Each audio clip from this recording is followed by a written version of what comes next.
क्या तेलंगाना में बीआरएस टूट की कगार पर है? क्या केटीआर और कविता की जंग पार्टी को बर्बादी की ओर लेकर जाएगी? तेलंगाना की राजनीति में आजकल सिर्फ विरोधी नहीं बल्कि भाई बहन भी एक दूसरे के खिलाफ खड़े नजर आ रहे हैं। बीआरएस पार्टी के भीतर की खींचतान अब खुलकर सामने आ गई है।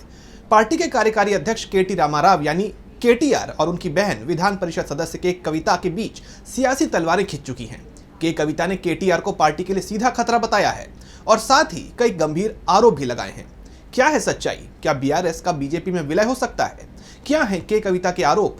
जानने के लिए देखिए ये रिपोर्ट। के चंद्रशेखर राव यानी केसीआर की पार्टी भारत राष्ट्र समिति यानी बीआरएस, जो कभी तेलंगाना में सत्ता का पर्याय मानी जाती थी, आज वो विपक्ष में बैठी है।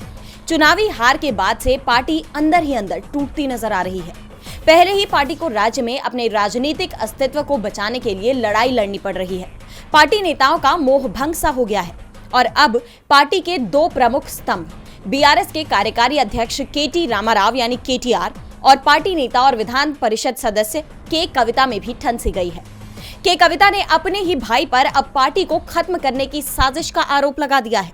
उन्होंने कहा कि केटीआर उन्हें पार्टी से अलग करने और बीआरएस को बीजेपी में मिलाने की कोशिश कर रहे हैं। एक अनौपचारिक बातचीत में उनका यह बयान सामने आया है। दरअसल के कविता ने कुछ हफ्ते पहले अपने पिता और बीआरएस के प्रमुख के चंद्रशेखर राव यानी केसीआर को एक निजी पत्र लिखा था, जिसमें उन्होंने आरोप लगाया था कि पार्टी के अंदर साजिशें हो रही हैं। कविता का कहना है कि उनकी ये चिट्ठी पार्टी के कुछ लोगों ने जानबूझकर लीक कर दी। उन्होंने कहा कि केसीआर भगवान है, लेकिन उनके आसपास कुछ शैतान जैसे लोग हैं जो पार्टी को बहुत नुकसान पहुंचा रहे हैं।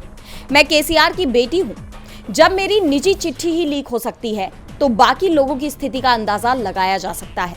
सभी को सोचने की जरूरत है कि पार्टी में क्या हो रहा है। कविता ने संकेतों में केटीआर पर आरोप लगाते हुए कहा कि पिछले साल जब मैं जेल में थी तब पार्टी के कुछ लोगों ने बीआरएस को बीजेपी में मिलाने की कोशिश की थी, जिसका मैंने सख्त विरोध किया था। इसके साथ ही उन्होंने ये भी कहा कि उन्हें पार्टी में वर्किंग प्रेसिडेंट बनाए जाने की मांग को भी नजरअंदाज किया गया और केटीआर को यह पद दे दिया गया। उन्होंने ये भी दावा किया कि पार्टी में उनकी भूमिका को जानबूझकर सीमित किया जा रहा है।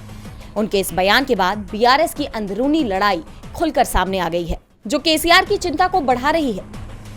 इससे पहले भी बीआरएस के बीजेपी में शामिल होने की चर्चा चल रही थी और अब कविता के इस बयान ने उन दावों को बल दे दिया है। ऐसे में सवाल ये है कि क्या वो इसे रोक पाएंगी या बीआरएस का बीजेपी में विलय हो जाएगा। बहरहाल ये तो आने वाला वक्त ही बता पाएगा। डीबी लाइव साउथ की रिपोर्ट।